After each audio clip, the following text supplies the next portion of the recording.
Assalamualaikum warahmatullahi wabarakatuh. Nama saya Eka Demanda, saya dari Publicis Indonesia. Saya ingin mempresentasikan tentang bagian-bagian dari sintaksis. Yang pertama yaitu membahas tentang dari definisi tentang sintaksis. Sintaksis adalah mempelajari suatu cabang tata bahasa yang mengenai tentang kata-kata dalam suatu kalimat dan mempelajari dalam bidang ilmu bahasa yang membahas tentang penyusunan kata, frasa, dan klausa antara satu dengan yang lainnya atau antara sesamanya dalam suatu konstruksi yang memandang pengertiannya. Yang kedua yaitu membahas tentang dari fungsi sintaksis. Fungsi sintaksis yaitu ada dua. Yang pertama, hubungan antara unsur-unsur bahasa yang dapat dilihat dari sudut pandang penyajiannya itu dalam satu kalimat atau klausa. Yang kedua yaitu membahas tentang memegang peranan paling dominan di dalam teori suatu tata bahasa dan yang menguraikan tiap-tiap dari unsur kalimat menjadi fungsi sintaksis spesifik. Selanjutnya yaitu membahas tentang dari jenis-jenis sintaksis. Jenis-jenis sintaksis yaitu ada 4. Yang pertama frasa. Frasa yaitu terdiri dari dua kata atau lebih yang menduduki satu fungsi kalimat frasa. Tidak bisa membentuk kalimat sempurna karena tidak mempunyai predikat. Yang kedua, klausa. Klausa adalah satuan sintaksis berupa runtutan kata berkonstruksi predikatif. Di dalam konstruksi itu harus ada suatu komponen berupa kata atau frase yang berfungsi sebagai predikat dan yang lainnya berfungsi sebagai subjek, sebagai objek, dan sebagai keterangan. Yang ketiga, kalimat. Kalimat yaitu suatu kumpulan kata yang setidaknya terdiri atas subjek dan predikat. Kalimat pun dapat terbentuk dari satu klausa maupun beberapa klausa yang lainnya. Yang keempat yaitu kata. Kata yang berperan sebagai pengisi fungsi sintaksis, penanda suatu kategori sintaksis dan penyatuannya satuan atau bagian dari satuan sintaksis. Yang keempat yaitu membahas tentang ciri-ciri dari frasa, klausa, kata, dan kalimat. Yang pertama dari ciri frasa yaitu ada dua. Yang pertama terbentuknya atas dua kata atau lebih dalam pembentukannya. Yang kedua bersifat non-predikatif. Jadi yang kedua itu ciri-ciri klausa ada dua yaitu ada dua. Yang pertama memiliki satu predikat.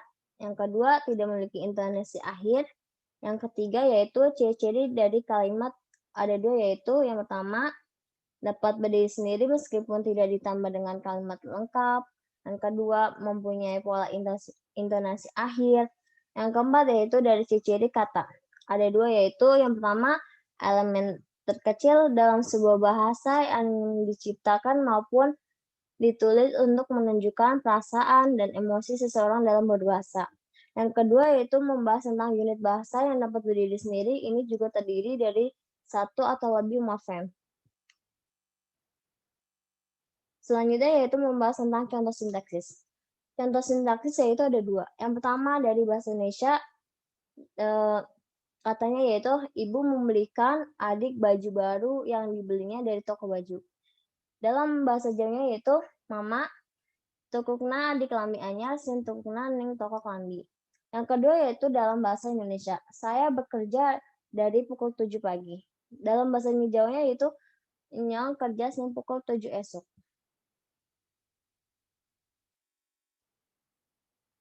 Selanjutnya yaitu membahas tentang contoh dari frasa, klausa, kata, dan kalimat. Satu yaitu contoh dari frasa. Bahasa Indonesianya yaitu gadis itu begitu cantik, jelita, dan banyak laki yang menyukainya. Namun dalam bahasa Jawanya yaitu wadan kue katone ayu neman, kambi ake lana sing pada demen. Yang kedua yaitu contoh dari klausa. Dalam bahasa Indonesia yaitu Alia sangat cantik. Kalau misalkan dalam bahasa Jawanya yaitu Alia ayu nemen. Yang ketiga yaitu contoh dari kata. Dalam bahasa Indonesia yaitu ibu sedang memasak di dapur. Namun dalam bahasa Jawanya yaitu mama lagi masak di dapur. Yang keempat yaitu contoh dari kalimat.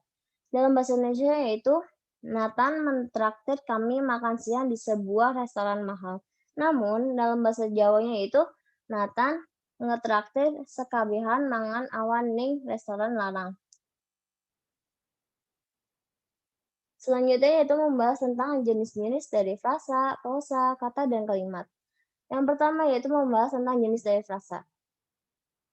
Jenis frasa yaitu terdiri dari frasa verbal, yaitu frasa yang mempunyai inti kata kerja dalam unsur pembentukannya, dan juga dapat difungsikan ialah sebagai pengganti kedudukan kata kerja dalam suatu kalimat.